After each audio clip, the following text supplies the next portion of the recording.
Top 20 Christmas video game themes as chosen by our Discord. Join the Discord to participate. This first one is from Persona 4 Golden. Oh.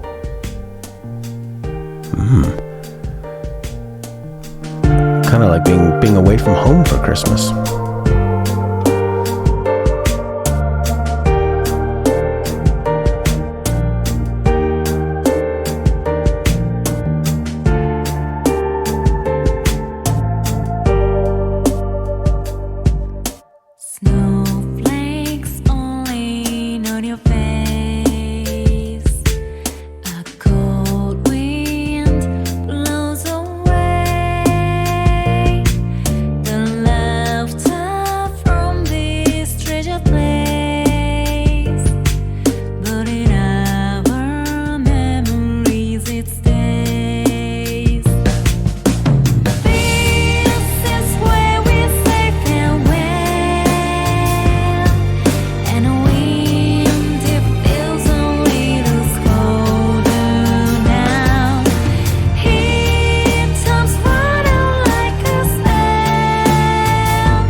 Pretty sad Christmas song.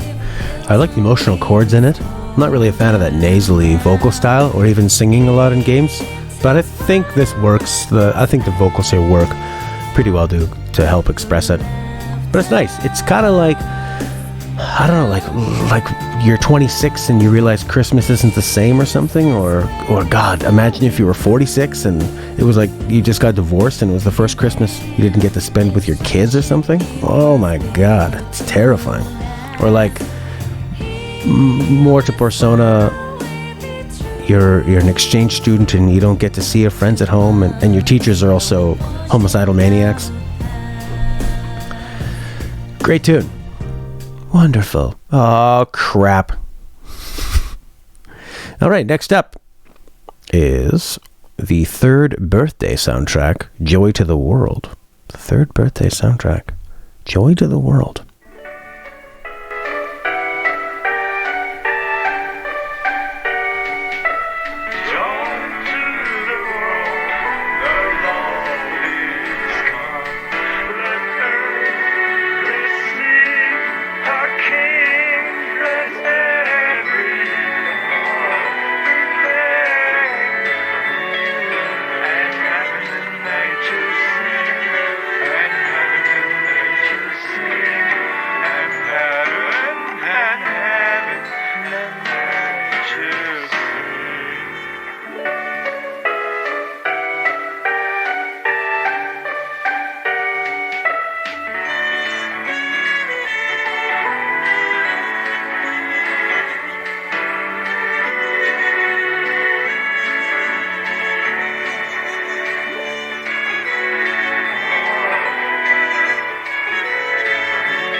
Very interesting. That's the whole point. The game, of course, the game is not going to be a Christmas game. How many games are actually Christmas games? This was nice. I love the way the way it makes it sound horrifying. Warbling things, changing the pitch on things, everything sounds familiar, but really, really creepy. Twisted a bit. I always talk about this in Bloodborne and games like that, where things look similar. Sometimes there's something to recognize about it in a human way, and then distorted and disfigured. That was a great theme. Next up is Octopath Traveler. Oh, this is going to be a nice one. Flame's Grace, Guiding Light.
Very Christmassy, very warm and inviting and comforting, and has sort of a golden, shimmery, warm, gentle, snow softly falling feel to it. I think this totally nails.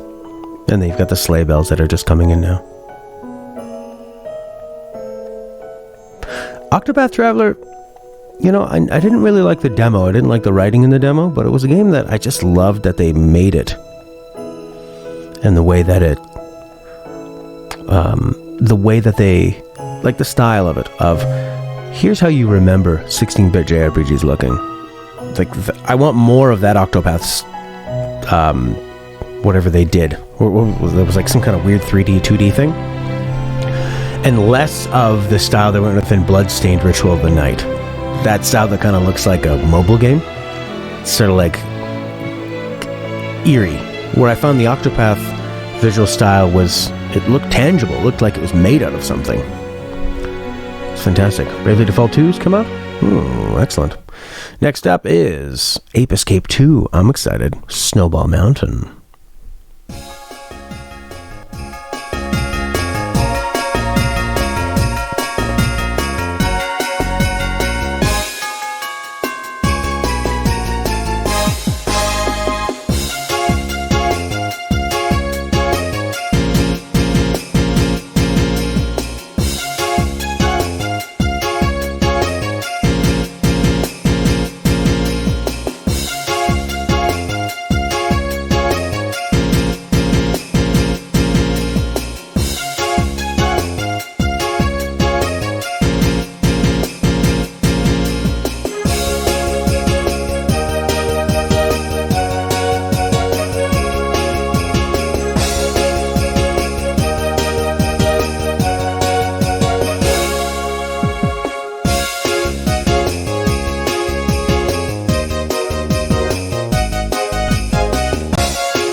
Yeah, this one uses the sleigh bells, the bell sounds.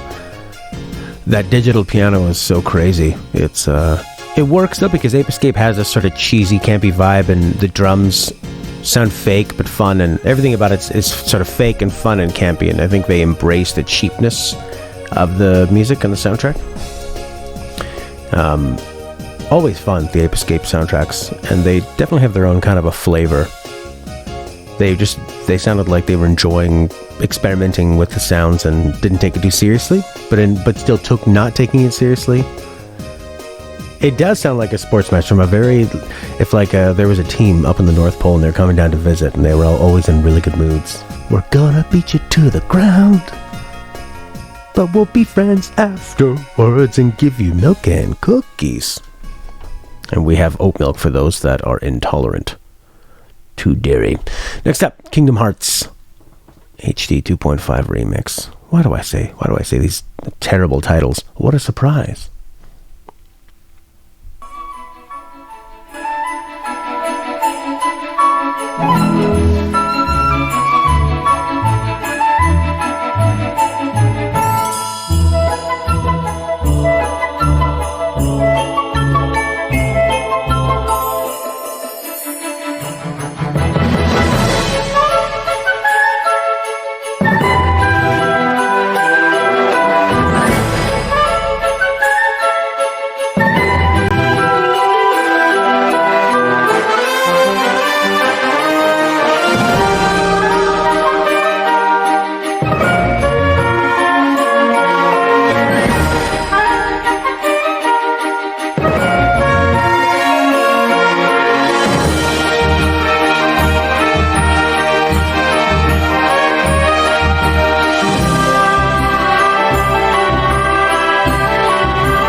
Man, Yoko Shimomura has got to be maybe one of the top 10 video game composers of all time. We should probably do a top 20 video game composers. I think she's got to be in the top 10 for her versatility. I mean,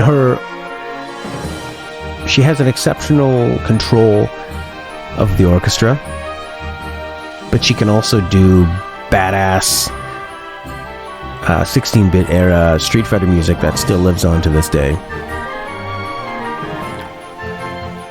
The different types of games she's been able to perfectly evoke, and she just is so nimble with an orchestra and is able to make it move and just take you so many places so effortlessly, and you can just float along with her music. And the amount of crap she's had to work with Kingdom Hearts is amazing. Wow, she's incredible. We should maybe just do an episode on her one day, too.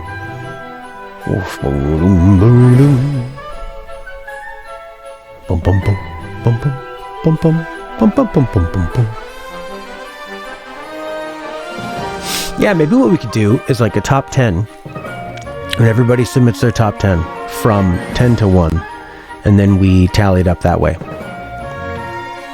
So whoever gets the most first place vote, like a first place vote is worth 10 points, a second place vote is worth 9 points. Tonal shifting coming? Alright. Let us cleanse the palate as we prepare for the next track. The next track being Killing Floor 2 Twisted Christmas.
That was really nice. Cool take on an old classic. I liked the guitar tones and the feel of it. It didn't sound too kind of... Sometimes the metal covers of things can sound really dry and not very heavy, but this felt really, really heavy. And I love that middle breakdown, that sort of industrial, late 90s, early 2000s, heavy, really dark, brooding intro. Is a really nice breakdown to kick in for when this goes all crazy.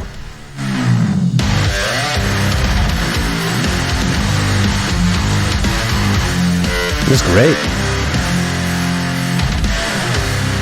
Yeah, fantastic pick. All right, next up after that, delicious. Holy fucking shit, how many times am I accidentally going to click on that mother effing thing? That's what I want to know. Next up is Starlight Celebration Christmas theme from Final Fantasy XIV.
That's really good. I mean, it's your typical Square Enix. They spare no expense, but they still have taste about it. That's a really, really nice track. I mean, if it cost Square $1 million to make a Christmas track, they'll do it. If it helps promote our new expansion and explain the ever-changing tale of the Crystal Chronicles.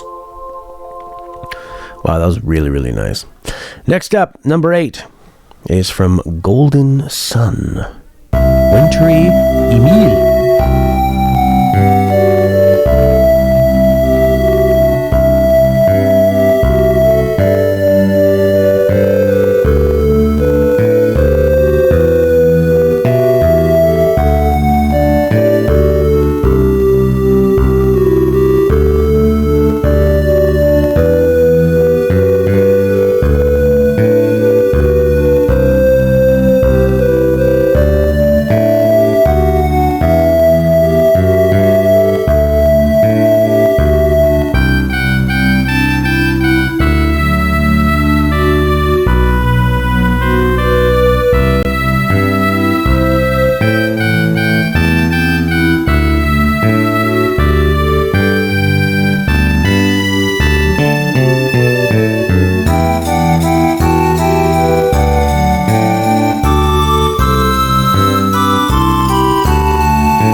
a pretty melancholy track. It does have a feeling of being alone.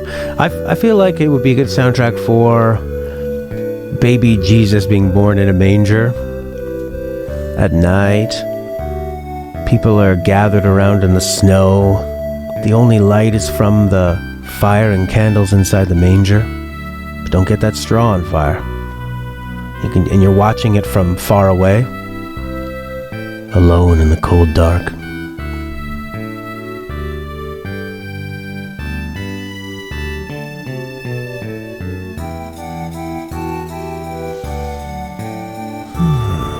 Where the protagonist sees the real-life bodybuilder, and this is what it's thinking. Beef, beef, beef. Calm your thirst. Need to say hello. Alright. Quiet evening by slowly fitting fire with no more wood during a heavy winter with almost no food left. And soon we'll have to eat each other.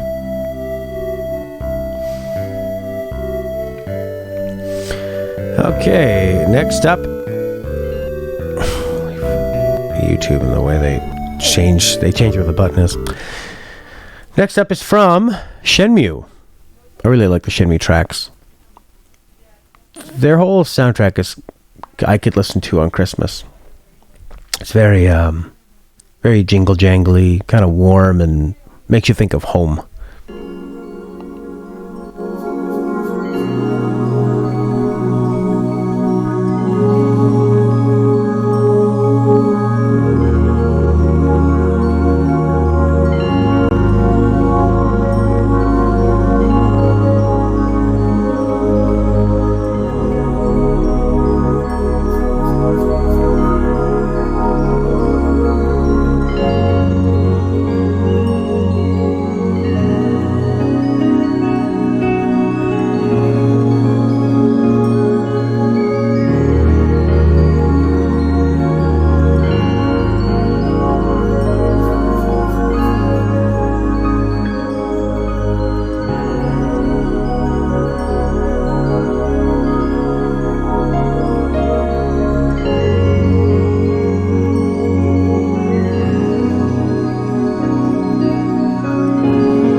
Where sailors hang out?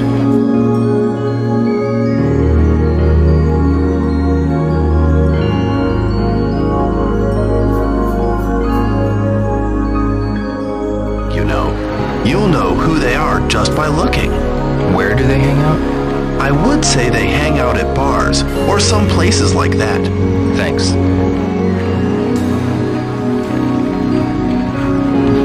Sawano-san. Hello there, yo. I'm trying to locate some sailors.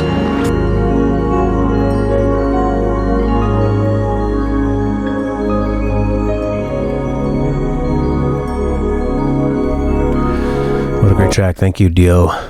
You're the best. That's a beautiful... I like the really frozen synth pads behind it that just feel like icicles or glaciers slowly moving through. I'm looking for sailors. Next up, Earthbound Winter's White.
definitely has like an otherworldly feel. The Earthbound and Super Nintendo tracks are always really, really cozy. It feels like you're celebrating Christmas in a different reality, a different dimension. It's so, but like almost a mirror image of yours, but just slightly modified. Really, really great track. Next up, Final Fantasy Tactics, companions that surpass their tribe.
Wow, definitely a beautiful, warm, bouncy, fun track, but it has that get up and go, and then the hit of the militaristic marching feel that is, I mean, it's a game called Final Fantasy Tactics. It's about tactics and fighting, but now we're getting into a conversation about this Game Boy Advance chip. One Lich says it's just too polyphonic, sounds like a mobile phone of the time.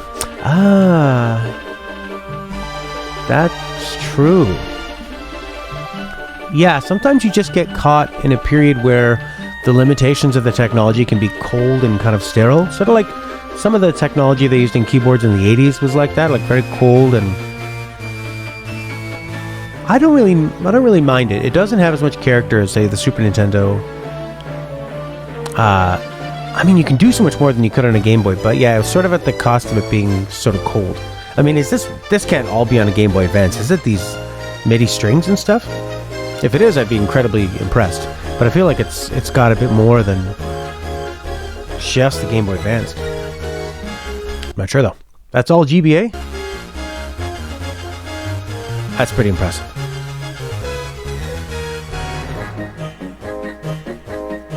Wow, that's very, very impressive. But One Lich still hates it. I don't care how impressive it is. It's polyphonic! Next up, Curling with the Rabbids.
I find that is very much, this song is so fitting of the Rabbids, because when I think of the Rabbids, I think, okay, I see what they're going for. They're going for this sort of zany weirdness, but they're so bland and generic. They kind of look like rabbits with these big mouths and teeth. And then, okay, so this song is like, all right, well, we'll go for a zany version of Jingle Bells. But it's actually just, it's sort of an obnoxiously but bland way of doing it. I'm not a fan of the Rabbids at all. I find them, I don't feel like they're not weird enough. Or they don't have enough personality. They're just sort of, I don't know what they are. Like, I feel like that mouth they have, we've seen that on a lot of cartoons in that era. And look, they just have the one color, generally, with a little, like, they're white with gray.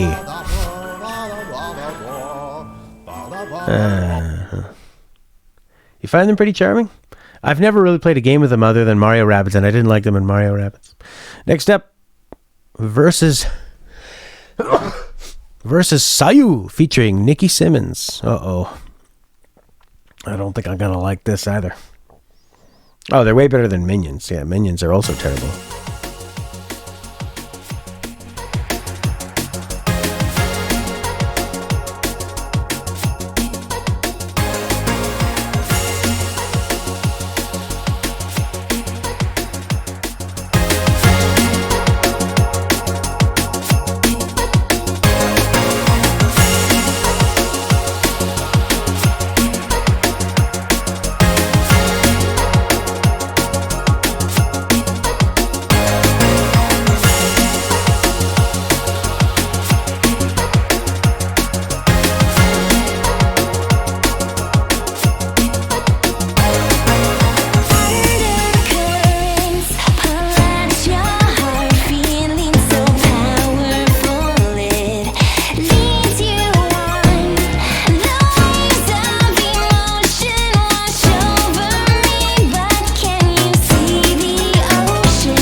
I really like the production. I love the bass in it.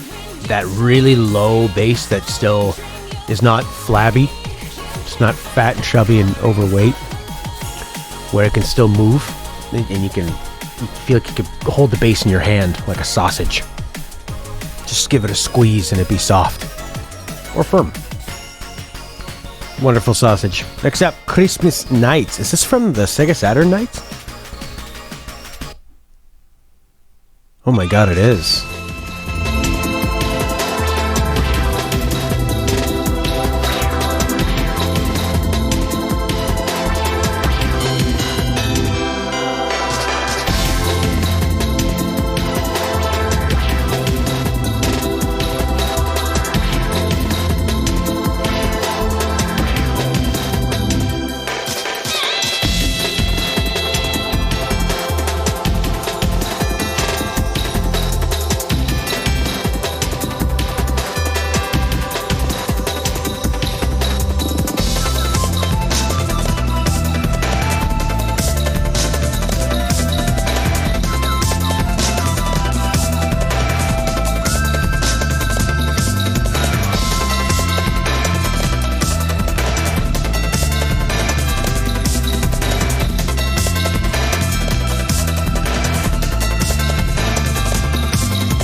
I really like this.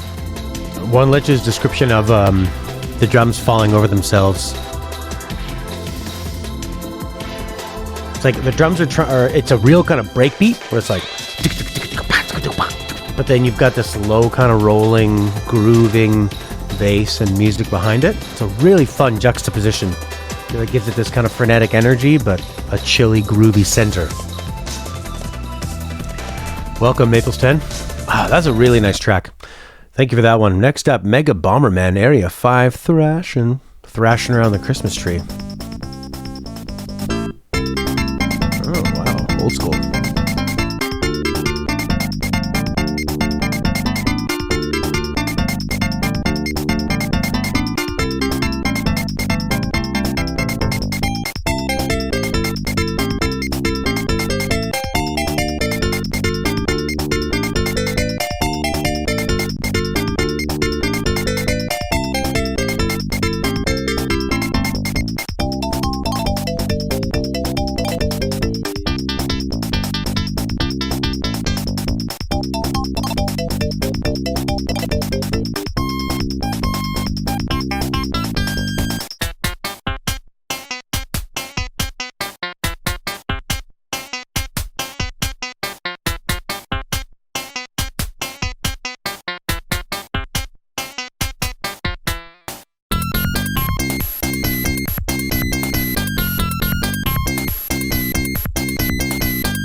Would you like to buy some seaweed wraps? They're on sale with the soy sauce. Come to the Asian supermarket in December for your Christmas needs. Christmas piggies, Christmas rats. No, not rats. We don't sell rats. That was nice. Super happy little theme. While somebody's setting bombs and blowing them up. I wonder if the people that... you remember the Unabomber in the United States? He was, in the 90s, he blew up, I think, like a really large building. I wonder if that theme is going on in his head. Going to blow all of these people up. I will end the tyranny. And the voices in my head. Next up, hold on to your asses. Final Fantasy VIII, The Salt Flats.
nice, beautiful, warm, enveloping track. Would you expect anything less? I like how subtle this track is. A lot of the tracks in Final Fantasy VIII after Liber Fatalia are nice and chill.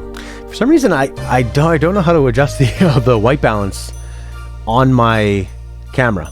I only know how to do it when I have it attached from my camera to my computer, and I can do it remotely. Oh no!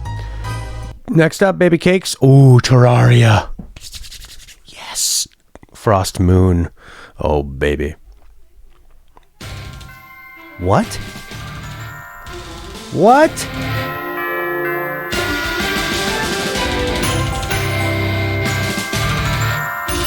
What the hell is this? This is Terraria music?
You know, when I saw the title Terraria and Tundra Moon, I expected, because Terraria music is always so cozy and warm and beautiful, and not like this at all. And then I thought, oh my god, and then embracing the winter and the tunderness and putting it on a moon, maybe there'll be more echo and delay. Nope, we get this.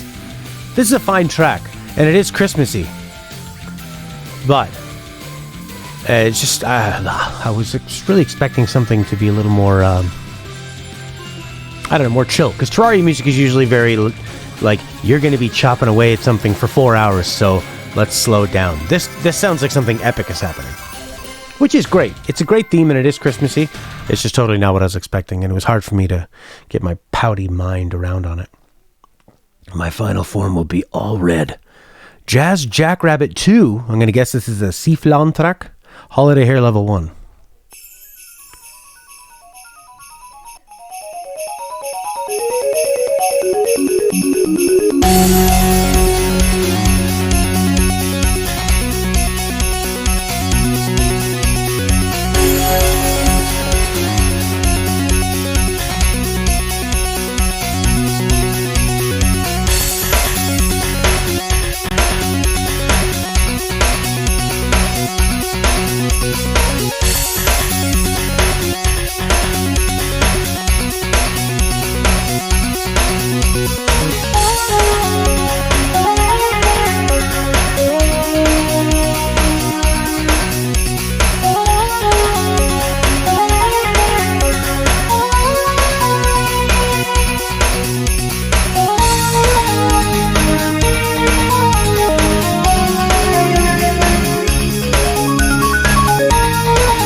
Well, gamers were certainly easier to please back then, eh? 5 new levels, 10 levels total. 2 new enemies. Whoa, I wonder what they're gonna be. Oh, I saw the first one. That means there's another one. It's a nice track. I think One Lich says it the best. Does all the stereotypical Christmas things, but makes it its own. Has a fun jump and jive to it. It's nice. And actually, I like what you said earlier, One Lich, about the Terraria track. Imagine playing the game and then that theme does kick in, it would feel really epic. But still fun and has personality even though you're getting attacked by enemies. It still felt really warm. Next up, baby! Fantasy Life. Summit of Mount Something. Snowflake. Liberal Mountain.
I think the best thing about doing this show is that there's always these tracks that I've never heard, and a lot of them are ones that I really wish I'd heard before, and I'm really happy to have now. And this is such a gem.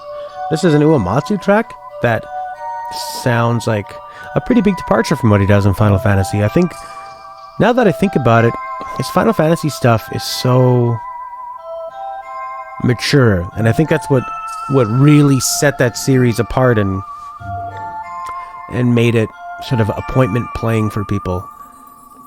That even though the graphics at the time on the NES and the Super Nintendo were so crude, Uematsu's score elevated it and matched the story and accentuated the story to make it feel even more. Because I mean, if you like, the Super Nintendo animations are so limited with the characters. They could look to the left or the right, and they would do this a lot.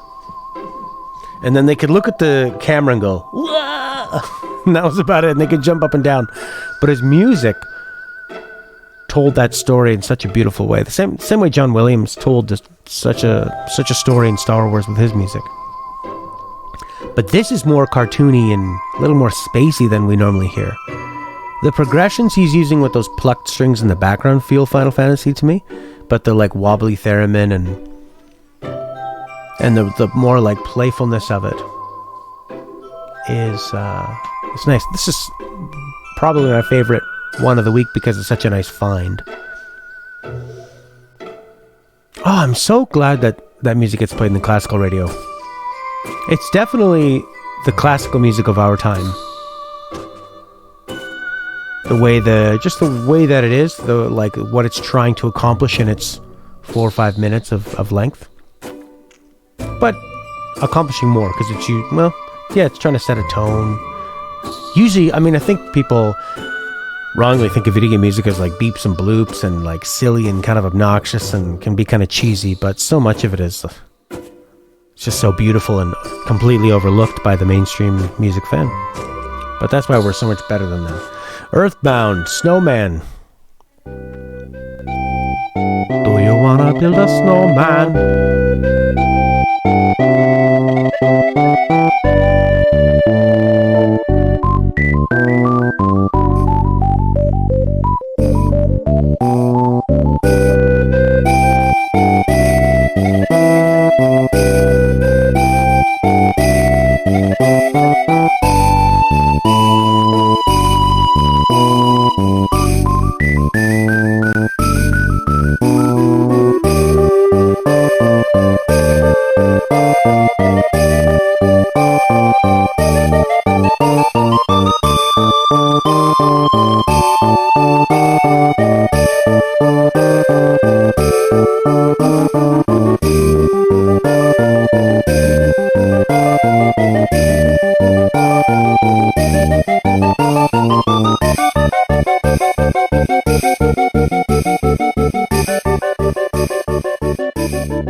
That is some nice Super Nintendo sliding bass. Those are some nice beeps and bops. And that's the thing, like, just on the surface you might hear these digital blips and boops, but behind it there's such a sophisticated chordal and melodic harmony. And really sophisticated use of the technology to do things you can't do with a normal orchestra even. Oh my god, it's so good.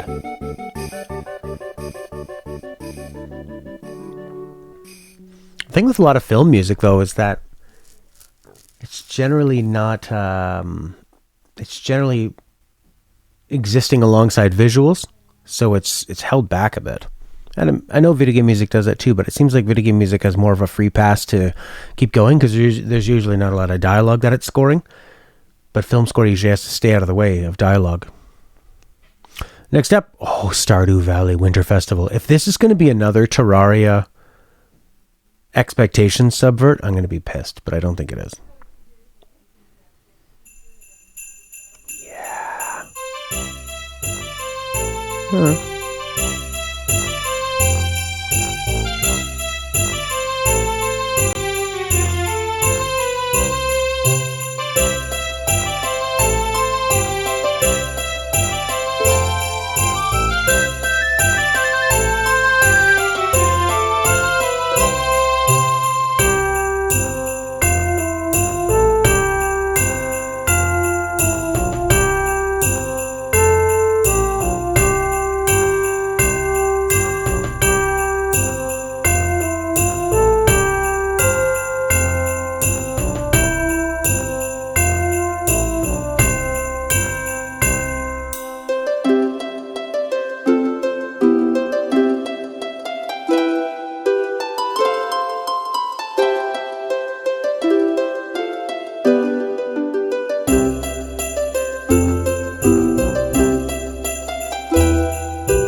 right, we had a request for.